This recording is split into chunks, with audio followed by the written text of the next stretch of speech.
തമിഴ്നാട്ടിൽ അണ്ണാ DMKയുമായി സഖ്യമുണ്ടാക്കാനാണ് SDPIയുടെ പുതിയ തീരുമാനം. മത്സരിക്കാൻ താൽപ്പര്യമുള്ള 6 മണ്ഡലങ്ങളുടെ പട്ടിക പാർട്ടി തയ്യാറാക്കിയിട്ടുണ്ട്. ഇതിൽ 2 സീറ്റ് ആവശ്യപ്പെടാനാണ് തീരുമാനം. സീറ്റു പങ്കിടൽ ചർച്ച അടുത്തയാഴ്ച ആരംഭിക്കും. BJPയുമായുള്ള സഖ്യം അണ്ണാ DMK അവസാനിപ്പിച്ചതിനെ തുടർന്നാണ് SDPIയുമായി അടുത്തത്. അടുത്തിടെ മധുരയിൽ SDPI നടത്തിയ പൊതുസമ്മേളനത്തിൽ എടപ്പാടി പളനിസ്വാമി പങ്കെടുത്തിരുന്നു. കഴിഞ്ഞ 2 തെരഞ്ഞെടുപ്പുകളിൽ BJPയുമായി കൈകോർത്തതിനെ തുടർന്ന് നഷ്ടമായ ന്യൂനപക്ഷ പിന്തുണ ലോക്സഭാ തെരഞ്ഞെടുപ്പിന് മുൻപ് തിരിച്ചുപിടിക്കാൻ അണ്ണാ DMK ശ്രമം തുടങ്ങിയിരുന്നു. മുസ്ലിം ലീഗ്, മനിതനേയ മക്കൾ കക്ഷി എന്നീ പാർട്ടികൾ DMK സഖ്യത്തിൽ തുടരുന്ന പശ്ചാത്തലത്തിൽ SDPIയെ ഒപ്പം കൂട്ടാൻ തീരുമാനിക്കുകയായിരുന്നു. സഖ്യം ഔദ്യോഗികമായി പ്രഖ്യാപിച്ചിട്ടില്ല. കഴിഞ്ഞ ലോക്സഭാ നിയമസഭാ തെരഞ്ഞെടുപ്പിൽ TTV ദിനകരന്റെ പാർട്ടിക്കൊപ്പമായിരുന്നു SDPI മത്സരിച്ചത്. ലോക്സഭയിൽ ചെന്നൈ സെൻട്രൽ മണ്ഡലത്തിൽ നിന്ന് 25,000-ഓളം വോട്ട് നേടിയിരുന്നു. ഇത്തവണ അണ്ണാ DMK സഖ്യത്തിൽ മത്സരിക്കാൻ താൽപര്യപ്പെടുന്ന സീറ്റുകളിൽ ഈ മണ്ഡലവുമുണ്ട്. ഇതുകൂടാതെ രാമനാഥപുരം, മയിലാടുംതുറൈ, പൊള്ളാച്ചി, ദിണ്ടിഗൽ, ഈറോഡ് സീറ്റുകളും പട്ടികയിലുണ്ട്. അതേസമയം ഇതിനിടയിൽ കഴിഞ്ഞ ദിവസം SDPI നേതാവ് മുസ്ലിം ലീഗിനെതിരെ തുറന്നടിച്ചുകൊണ്ട് രംഗത്ത് വന്നിരുന്നു. സംഘപരിവാറിന് ന്യായങ്ങൾ ചമച്ചു നൽകുന്ന മുസ്ലിം ലീഗിന് NDA സഖ്യകക്ഷിയാകുന്നതിൽ തടസ്സമുണ്ടാകില്ലെന്ന് SDPI vice president P. Abdul Hameed പറഞ്ഞിരുന്നു.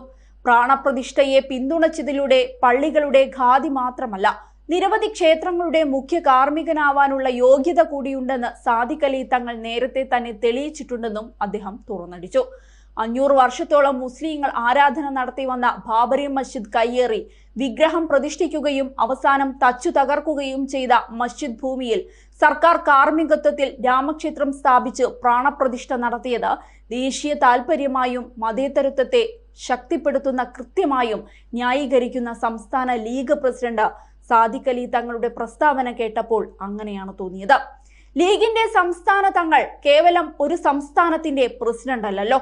ദേശീയ തലത്തിൽ തന്നെ ലീഗിന്റെ അവസാന വാക്കാണ് കേരള തങ്ങൾ ദേശീയ പ്രസിഡന്റിന്റെ മേലെ സ്ഥാപിക്കപ്പെടുന്നത് പല ദേശീയ പരിപാടികളിലും നമ്മൾ കാണാറുള്ളതാണ്. അതിന് ഭരണഘടനാ ബാഹ്യമായ ചില പദവികൾ കൽപ്പിച്ചു നൽകുന്നതും. അതിനാൽ ലീഗിന് ഇദ്ദേഹത്തിന്റെ വാക്കുകൾ തള്ളിക്കളയാനാവില്ല. സംഘപരിവാറിന് ന്യായങ്ങൾ ചമച്ചു നൽകുന്ന സ്ഥിതിക്ക് ഇനി ലീഗിന് NDA സഖ്യകക്ഷിയാവുന്നതിൽ ഇരു കൂട്ടർക്കും തടസ്സങ്ങൾ ഏതുമുണ്ടാകില്ല. പ്രതിഫലനം ഉടനെ ഉണ്ടായല്ലോ. ഉടനെ വന്നു VD സതീശന്റെ പ്രതികരണം. അല്ലെങ്കിൽ തന്നെ ഏതു നേരവും മറുപക്ഷം ചാടാൻ ഓങ്ങി നിൽക്കുന്ന കോൺഗ്രസിനെ ആശയക്കുഴപ്പത്തിലാക്കുന്ന ഒരേ ഒരു ഘടകം കേരളത്തിലെ മുസ്ലിം ലീഗ് പിണങ്ങുമോ എന്നതാണ്. ഇനി ആ ഭയം വേണ്ടതില്ല. കോൺഗ്രസ് പ്രാണപ്രതിഷ്ഠാ ചടങ്ങിൽ പങ്കെടുക്കണമോ എന്ന ചർച്ച വന്നപ്പോൾ കോൺഗ്രസ് പങ്കെടുക്കുക തന്നെയാണ് വേണ്ടതെന്ന് ലീഗ് നേതൃത്വം പറയാതെ പറയുന്നുണ്ടായിരുന്നു. കോൺഗ്രസിനത് തിരിയാതെ പോയോ എന്നാണ് സംശയം. ഒരു കാര്യം പറയാതെ വയ്യ.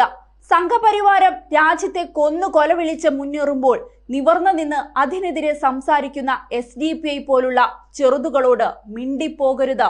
തെരഞ്ഞെടുപ്പിന്റെ ഉമ്മറപ്പടി വാതിൽക്കലൊന്നും കണ്ടുപോകരുത്. തങ്ങൾ ഒറ്റക്കെട്ടായി ഫാസിസത്തെ പ്രതിരോധിക്കാൻ വരികയാണ് എന്ന് ബദലുകാർക്കു വേണ്ടി സംസാരിക്കാൻ വരുന്നവരോട് ചോദിച്ചു പോവുകയാണ്. ആരിലാണ് ജനങ്ങൾ ബദല് കാണേണ്ടത്? ആരെയാണ് വിശ്വസിക്കേണ്ടത്? ആരെയാണ് ആശ്രയിക്കേണ്ടത്? ന്യൂനപക്ഷ നേതൃത്വത്തെ രൂക്ഷമായി വിമർശിക്കാതിരിക്കാൻ ശ്രമിക്കാറുണ്ട്. എന്തു ചെയ്യാം, ക്ഷമയ്ക്കും ഒരതിരില്ലേ? സമുദായത്തെ ഒറ്റുകൊടുക്കാൻ മുതിരുന്ന നേതൃത്വത്തെ തിരുത്താൻ നിഷ്കളങ്കരായ ലീഗ് അണികൾ തയ്യാറാകുമോ എന്നായിരുന്നു ലീഗിനെതിരെ ആഞ്ഞടിച്ചുകൊണ്ട് നേതാവ് പറഞ്ഞത്.